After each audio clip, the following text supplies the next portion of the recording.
হে everyone, কেমন আছো সবাই? আশা করি ভালো আছো। আমি ভালো আছি না খারাপ আছি সেটা বলতে পারবো না। এই ভিডিওটা যখন করেছিলাম আমি তখন ভালো ছিলাম, কিন্তু শনিবারে এই ভিডিওটা আমি পোস্ট করে নিয়েছিলাম, ভিডিও তুলেছিলাম, তো তখন আমি ভালো ছিলাম, হাসি খুশি খুব ভালো ছিলাম। কিন্তু তোমাদের দাদাভাইকে আবার বাজারে পাঠালাম, আমার কিছু মুদিখানা বাজার শেষ হয়ে গেছিলো, সেগুলোকে আনতে পাঠালাম। আর তো দাদাভাই বাজারও করে এনে দিল। আর তোমরাই তো জানো গত 1 বছর ধরে তোমাদের দাদাভাইকে নিয়ে আমি কতটা সমস্যার মধ্যে আছি। কোনো রকমই সংসারটাকে টেনে চালিয়ে যাচ্ছি, ঠিকঠাক কাজও করতে পারে না। তোমরা তো জানো আমার ভাড়া বাড়ি, কত খরচা। আর ছেলেটাকেও একটা প্রাইভেট স্কুলে পড়াই, সেখান থেকে বেরও করতে পারছি না। আর এই বছরে ধরুন আমার ছেলে ট্রেনে পড়ছে, মাধ্যমিক দেবে, সেটা নিয়ে ভীষণ টেনশানে থাকি। জানি না আমার জায়গায় অন্য কোনো মেয়ে হলে এতদিনে হয়তো জানি না কিছু একটা করে দিত। তো যাই হোক, আমি নিজেকে অনেকটা শক্ত করে এই জায়গাটায় এখনও দাঁড়িয়ে আছি। আর পুরো একটা বছর এক বাড়ির একটা মানুষ খাটুনে, সে যদি পুরো একটা বছর অসুস্থ হয়ে থাকে তাহলে কে কার কতটা ভালো লাগে বলো? আমার তো খুবই আমার কষ্ট হচ্ছে। তো এখানে দেখো তোমাদের দাদাভাইকে বাজারে পাঠিয়েছিলাম, দোকান থেকে বাজার করতে, বাজার নিয়ে এসেছে। তো বিস্কিটগুলো গুছিয়ে রেখে দিই, কারণ সারা সপ্তাহ তো স্যারেরা আসে, আর আমার প্রতি সপ্তাহে 1 প্যাকেট করে বিস্কিট লাগে। তো তার জন্য করে এই যে দাদাভাইকে বাজারে পাঠিয়েছিলাম, বলি যেটুকু আসে সেটুকু নিয়ে গিয়ে অল্প অল্প করে বাজার আনো, এখন তো চলুক, তারপর দেখা যাবে। আর এই পুজোর মুখে ছেলেটারও একটা জামা কাপড়ও এখনও কিনে দিতে পারিনি।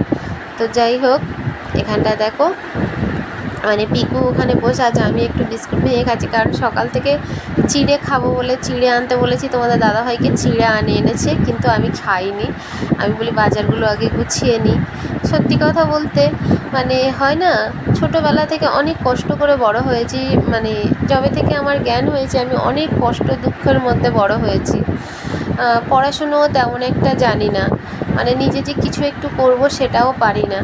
তো ভাবলাম বিয়ে ও খুব কম সময়ে বিয়ে হয়ে গেছে, খুব কম সময় বলতে অল্প বয়সে, আমার 14-15 বছর বয়সে বিয়ে দিয়ে দিয়েছে বাবা মা।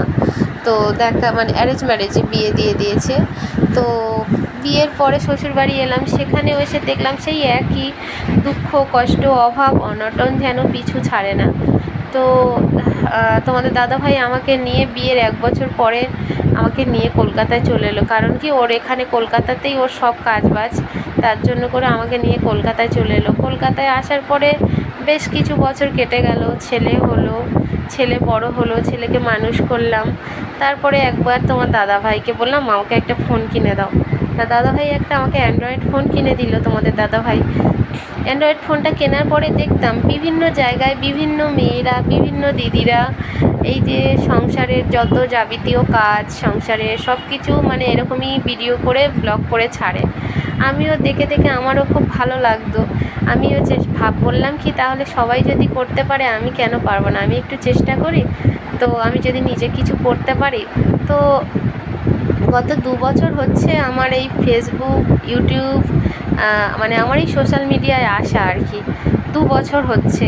তো 2 বছরের মধ্যে মোটামুটি আমি অনেকের ভালোবাসা পেয়েছি, ফেসবুকেও একটু পেয়েছি ভালোবাসা, আবার ইউটিউবেও পেয়েছি, যেহেতু আমি ইউটিউবটা লাস্টে একদম চালু করেছি, 1 বছর হচ্ছে। আর ফেসবুকটা আমি 2 বছর হচ্ছে খুলেছি।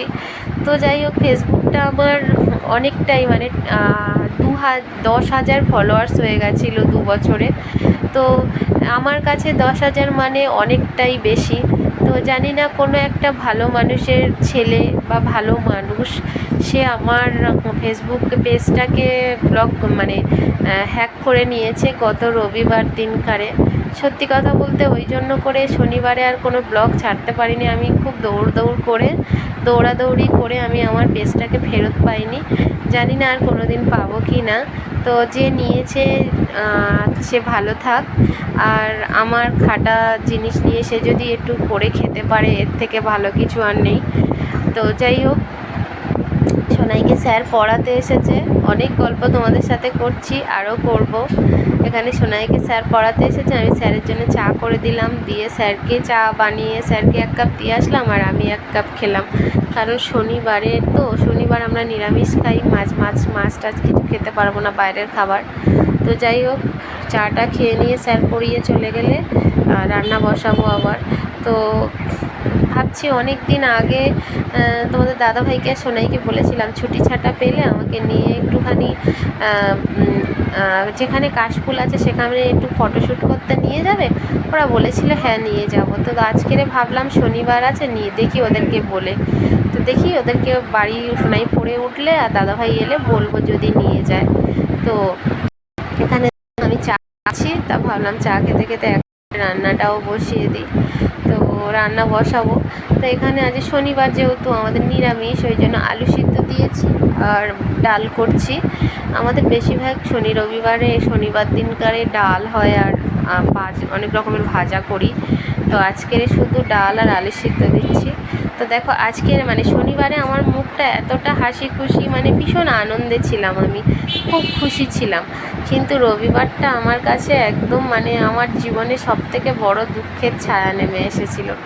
তো জানি না কেন আমার সাথে এমনটা হলো, খুব কষ্ট পেয়েছিলাম। রবিবার আমার সারাদিন এত কষ্ট হচ্ছিল, ওই জন্য কোনো ব্লগই পোস্ট করতে পারিনি আমি তোমাদের ইউটিউবে। তো সোনাইকে একটু দোকানে পাঠিয়ে লঙ্কা শেষ হয়ে গেছিলো, শুকনো লঙ্কা তোমাদের দাদাভাই আনেনি, তো আবার সোনাইকে দিয়ে 5 ফোড়ন আর শুকনো লঙ্কা আনালাম। তো দেখো লঙ্কাগুলো এমনি সময় লঙ্কার প্যাকেটে ছোট্ট ছোট্ট লঙ্কা থাকে, তাই সোনাইকে দেখাচ্ছিলাম, বলি বা এমনি সময় প্যাকেটে ছোট ছোট লঙ্কা থাকে, দেখো আজকের কত বড় বড় লঙ্কাগুলো সব একই সাইজের।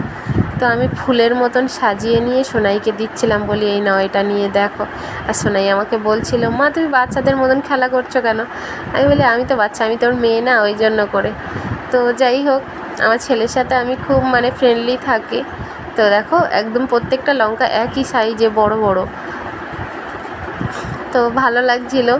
তো আজকের এত হাসি খুশি বুঝতে পারিনি যে কালকের আমার জন্য এত বড় দুঃখ, এত যন্ত্রণা, এত বড় একটা আঘাত পড়ে আছে আমার জন্যে। তো রান্নাবান্না শেষ করে চলো খাওয়া দাওয়া করে আর এখানে রেডি হচ্ছি। আমি এই লাল সাদা শাড়িটা পরে নিয়েছি, নিয়ে আর কাজল পরছিলাম এখানটায়। আর তোমাদের দাদাভাই দেখো, আমার যেহেতু গয়নাগুলো, আমার গলার চেন, হাতের বালা টালা সব বন্ধক দেওয়া আছে, ও বলে যতদিন না তোমার গয়না আমি ছাড়িয়ে দেবো ততদিন আমি চুল দাড়ি কাটবো না বলে। দেখো তোমাদের দাদাভাই চুল দাড়ি কিছুই কাটে না। তো যাই হোক, আমরা রেডি হয়ে বেরিয়ে পড়েছি 3 জনে। আর আমাদের একটা বাইকে 3 জনে যেতে প্রচুর অসুবিধা হয়, কারণ আমি তো একটু মোটা মতন মানুষ, ওর জন্য করে বসলে সোনাইয়ের বসতে অসুবিধা হয়, আবার চুড়িদার পরে গেলে 3 জনে ঠিকঠাক যেতে পারি। তো যাই হোক, এখানে দেখো আমরা বেরিয়ে পড়েছি আর এসে দেখলাম গেট পড়ে আছে। তো গেটের এখানেও অনেকটা টাইম লেগে গেল, আর আমরা যেখানে যাব আমাদের বাড়ি থেকে আরও অনেকটা দূরে। তো যাই হোক, তোমরা আমার সঙ্গে থাকো, আর চলেও এসেছি। আর যদি আমার ব্লগগুলো তোমাদের ভালো লাগে, তোমরা প্লিজ একটু আমাকে ভালোবাসা দিও আর আমার পাশে সাপোর্ট করো।